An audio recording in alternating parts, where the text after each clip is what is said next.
primeiro a gente achava, de certo modo, a gente convivia, achava natural Caixa 2, 3/4 da campanha no Brasil, eu estimo que era Caixa 2. Então, Caixa 2 virou um processo, quase um círculo vicioso, porque você tinha que fazer Caixa 2, porque até por referência.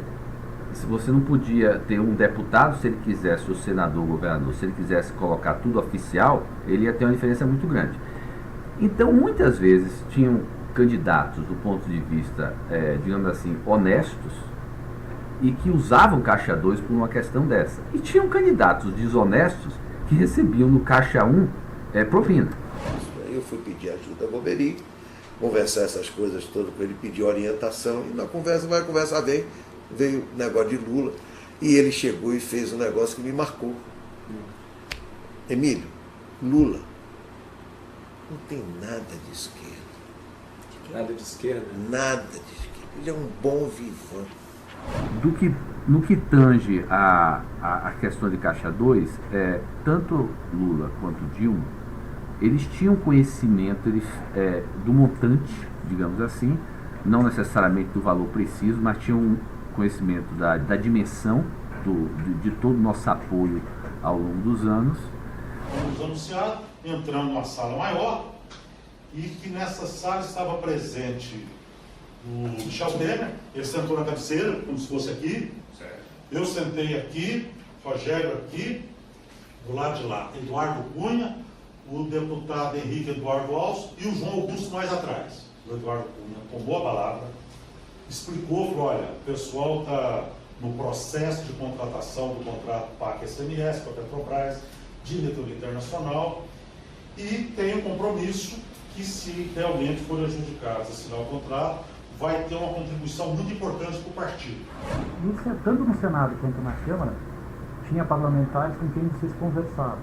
Esses parlamentares, eles tinham uma função de arrecadação do partido, de algum grupo específico, ou era alguma coisa própria? Não, como é que funcionava? Aqui eu estou falando do PMDB. No caso do PMDB, o que Cláudio informava era que ele concentrava as discussões dele com o Jucá no Senado e com Eliseu Padilha na Câmara.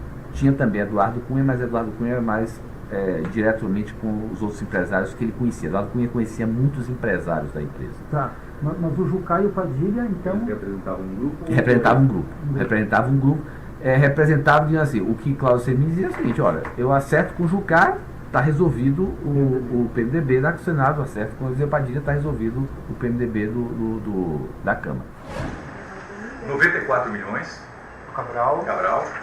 E aí outros 20, não sei no tesão, outros 20,3 milhões em reais e $1 milhão pago ao marqueteiro do Pezão a pedido do governador Cabral. Então somado ele daria aqui conta de 120 milhões. O governador Aécio Neves disse a mim, Henrique, o Dimas, estamos falando do mesmo Dimas, ex-diretor de Furnas, que saiu de lá do escândalo do Mensalão, perdeu aquela confusão com o Roberto Jefferson. Já se for? O que nós estamos falando? Dimas Toledo. Daniel Toledo. Bom. Ele vai cobrar. Simplesmente isso. E se despediu de mim. Todo mundo no governo, acho que tinha medo de ter grampo na própria sala. Ou que você está grampeando ele. Então, de certo modo, sempre que falava, às vezes, o nome de uma pessoa, ou, mesmo que não tivesse licitude, mas fosse algo, digamos assim, incômodo, falar o nome, falando um valor, normalmente botava num papel e mostrava para você. Da privatização do setor petroquímico, nós estávamos tendo algumas dificuldades na área sindical com os trabalhadores. E dessas conversas, e da própria conversa com o próprio Lula, avaliamos e achamos que seria oportuno nós termos algumas pessoas nos ajudando na interlocução com os sindicatos.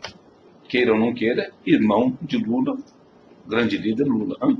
Ele tinha também esse cartão de visita, que era um cartão de visita bastante importante.